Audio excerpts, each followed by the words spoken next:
ప్రస్తుతం మనం apex education ఫై 2026లో చాలా స్టాల్స్ చూసాం కదా. అండ్ ఒక డిఫరెంట్ స్టాల్ దగ్గరికి వచ్చాం. అదే ఫ్యూచర్ యూనివర్సిటీ నియర్ ఢిల్లీ దగ్గర ఉంది యూనివర్సిటీ. అండ్ వీళ్ళు కూడా ఈ అపెక్స్లో పెట్టడం ఫస్ట్ టైం అంటున్నారు. మరి ఫస్ట్ టైం స్టాల్ పెట్టిన తర్వాత క్రౌడ్ ఎలా ఉంది ఏంటి కనుక్కుందాము. Hello sir, so first time మీరు అపెక్స్ ఎడ్యుకేషన్ ఫెయిర్లో ఫస్ట్ టైం ఈ స్టాల్ పెట్టారు కదా. ఎంక్వైరీస్ ఎలా ఉన్నాయి, ఎంతమంది అడ్మిషన్స్ ఏమన్నా చేశారా, ఎన్ని ఎంక్వైరీస్ వచ్చాయి ఇప్పటివరకు? హలో మ్యామ్, నా పేరు Ramveer Singh Chauhan, admission director to future university. మా యూనివర్సిటీ వచ్చేసి Bareilly, UP, Uttar Pradesh, near to ఢిల్లీలో ఉంటుంది. ఫస్ట్ టైం పార్టిసిపేట్ చేయడం జరిగింది అపెక్స్ ఎడ్యుకేషన్ దాంట్లో. బాగుంది మేడం, రెస్పాన్స్ కూడా బాగుంది. పిల్లలు బాగానే వస్తున్నారు స్టాల్కి వచ్చేసి. న్యూ కోర్స్ అనేసి అసలు ఎల్ఎల్ఎం అంటే ఏందనేసి అడుగుతున్నారు.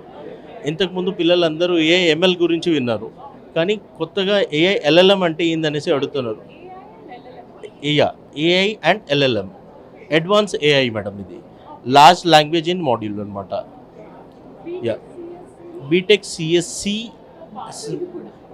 BTech CSC AI and LLM powered by HCL technology అనమాట. హెచ్సిఎల్ కంపెనీ ఏంటంటే ఇండస్ట్రీ ఏం చేసిందంటే యూనివర్సిటీతో టైఅప్ అయ్యేసి 180 స్టూడెంట్స్ని తీసుకొని, అంటే ఆ 180 స్టూడెంట్కి టీచింగ్, ట్రైనింగ్ అండ్ రిక్రూట్ చేసుకుంటుంది అనమాట.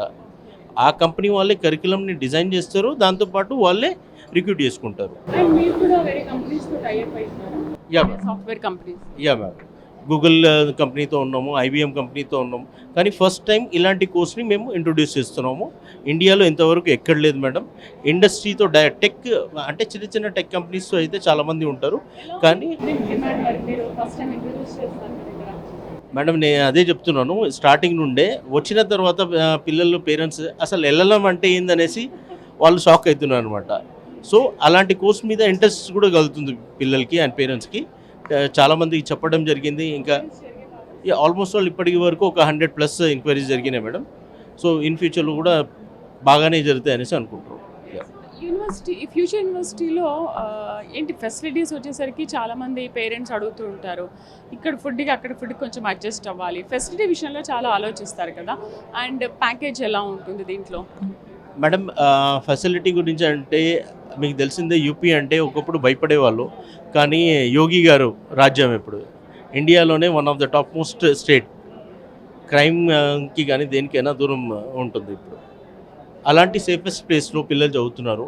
24/7 సెక్యూరిటీ ఉంటుంది పిల్లలకి. ఇన్ క్యాంపసే హాస్టల్ ఫెసిలిటీ, ఇన్ క్యాంపసే హాస్పిటల్ ఫెసిలిటీ కూడా. క్యాంపస్లోనే మాకు హాస్పిటల్ కూడా ఉంది. సో పిల్లలకి కావాల్సిన అంటే అట్మాస్ఫియర్, అంటే హోమ్లీ టైప్లో అట్మాస్ఫియర్ అనేది ఉంటుంది. ఫుడ్ విషయానికి వస్తే మా సౌత్ ఇండియా నుండే మేము ఏం చేసామంటే షెఫ్స్ని హైర్ చేసుకొని అక్కడ పెట్టడం జరిగింది. సో సౌత్ ఇండియన్ పిల్లలకి సౌత్ ఇండియన్ టేస్ట్ అనేది ఫుడ్ దొరుకుతుంది madam. All the best. Yeah ma'am, thank you so much.